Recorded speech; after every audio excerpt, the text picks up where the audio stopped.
আসসালামু আলাইকুম ওরহমতুল্লাহি ওয়াবারাকাতুহ। 1 মিনিট মাদ্রাসা ইউটিউব চ্যানেলে সম্মানিত দিনী ভাই বোনেরা, আমি আশা করি রব্বুল আলামিন আল্লাহ তাআলার অশেষ মেহেরবানিতে আপনারা ভালো আছেন, সুস্থ আছেন। আলহামদুলিল্লাহ আলহামদুলিল্লাহ। দেখতে দেখতে আজ হচ্ছে 16 জিলহজ। আজ আসরের পরে একটি ছোট্ট দোয়া শিখিয়ে দিচ্ছি। এই দোয়াটি মনোযোগ দিয়ে নিয়ম মেনে যদি আপনারা 11 বার পড়ে আল্লাহ তাআলার কাছে দুখানা হাত তুলে আপনি আপনার মনের যত আশা আকাঙ্ক্ষা আছে সেগুলো বলেন, রব্বুল আলামিন ইনশাআল্লাহ আজকের এই জিলহজ মাসের ওসিলায় আপনার মনে নেক আশা পূরণের সুসংবাদ দান করবেন। স্ক্রিনের মধ্যে আমি দোয়াটি লিখে দেব আরবি বাংলা উচ্চারণ সহকারে, আপনি চাইলে দেখেও পড়তে পারেন। তার জন্য ভিডিওটি মনোযোগ দিয়ে সম্পূর্ণ দেখুন, নিয়মটুকু জানার জন্য হলেও, কারণ নিয়মের মাধ্যমে আল্লাহ তাআলা দোয়া কবুল করে থাকেন। চলুন সম্পূর্ণ ভিডিওটি দেখা শুরু করি। মানুষ আশা আকাঙ্ক্ষা নিয়েই বাঁচে, মনে আশা পূরণে কত কিছু না করে থাকে মানুষ অনেক আমল করে থাকেন, কিন্তু মনের আশা পূরণে ইসমে আজমই হলো সর্বোৎকৃষ্ট উপায় বা আমল। ইসমে শব্দের অর্থ নাম, আজম শব্দের অর্থ মহান বা শ্রেষ্ঠ। ইসমে আজম অর্থ হলো মহান শ্রেষ্ঠ নাম। এই মহান আল্লাহ তাআলার অসংখ্য নামের মধ্যে কিছু নামকে ইসমে আজম বলা হয়।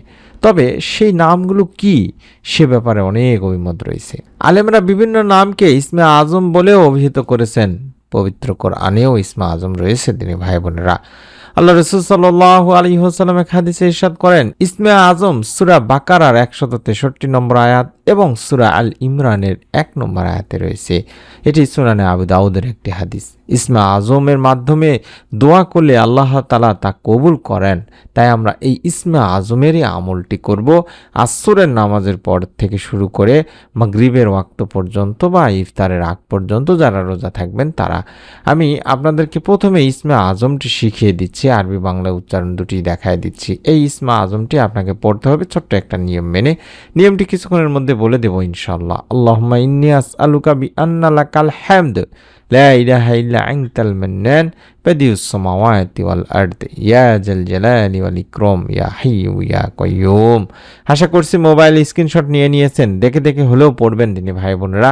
কতবার পড়বেন নিয়মটি আমি এখনই বলে দেব ইনশাআল্লাহ। এই দোয়াতে আমরা বলছি, আবার এই দোয়ার অর্থই হচ্ছে, হে আল্লাহ, আমি তোমার কাছে প্রার্থনা করি, তুমি তো সকল প্রশংসার মালিক, তুমি ছাড়া তো কোনো ইলাহ নেই, তুমি দয়াশীল, তুমি আকাশসমূহ পৃথিবীর একমাত্র সৃষ্টিকর্তা, হে মহান সম্রাট ও সর্বোচ্চ মর্যাদার অধিকারী, হে চিরঞ্জীব, হে সর্বময় ক্ষমতার অধিকারী।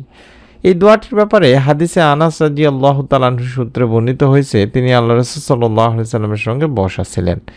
এ সময় এক ব্যক্তি এসে নামাজ আদায় করে দোয়াটি পাঠ করলো। তখন নবী করিম সাল্লাল্লাহু আলাইহি ওয়াসাল্লাম বলেন, এই ব্যক্তি ইসমে আজম পড়ে দোয়া করেছে বা ইসমে আজম দ্বারা দোয়া করেছে। অর্থাৎ যে নামে ডাকলে তিনি সাড়া দেন এবং যে নামে তার নিকট চাওয়া হলে তিনি সব চাওয়া পূরণ করেন। আবু দাউদ শরীফ হাদিস, এবং আপনারা 2য় খণ্ডের সালাত অধ্যায়ে দেখলে পাবেন ইনশাআল্লাহ। এই ইসমে আজম তাই এতটা গুরুত্বপূর্ণ আমল দিনী ভাই বোনেরা। ইসমে আজম সম্পর্কে আল্লাহর রাসূল সাল্লাল্লাহু আলাইহি সাল্লামের আরও একটি হাদিস আছে, যেখানে বুরাইদা রাদিয়াল্লাহু তাআলা আনহু থেকে বর্ণিত, রাসূল সাল্লাল্লাহু আলাইহি সাল্লাম দুজন লোককে এই দোয়াটি বলতে শুনেছিলেন।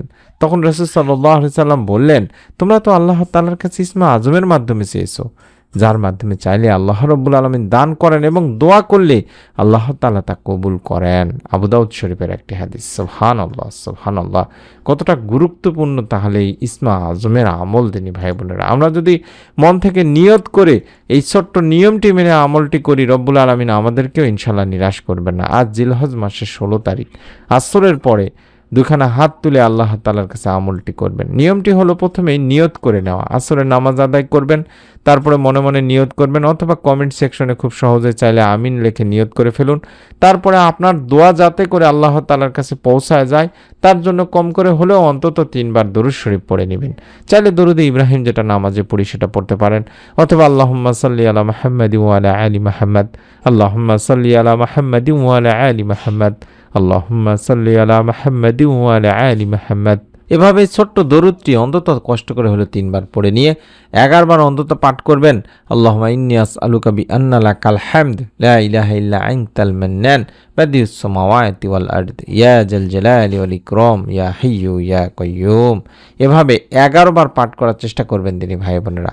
তারপরে দুখানা হাত তুলে আল্লাহ তাআলার কাছে আপনি আপনার যত চাওয়া পাওয়াগুলো আছে সেগুলো বলবেন। হতে পারে আপনার নেক সন্তান প্রয়োজন, হতে পারে আপনি অভাব অনটনে আছেন, রিজিকে বরকত নেই, কিংবা আপনি উত্তম জীবনসঙ্গী চান, অথবা আপনার যে কোনো চাওয়া পাওয়া আল্লাহ তাআলার কাছে আপনি বলতে পারেন।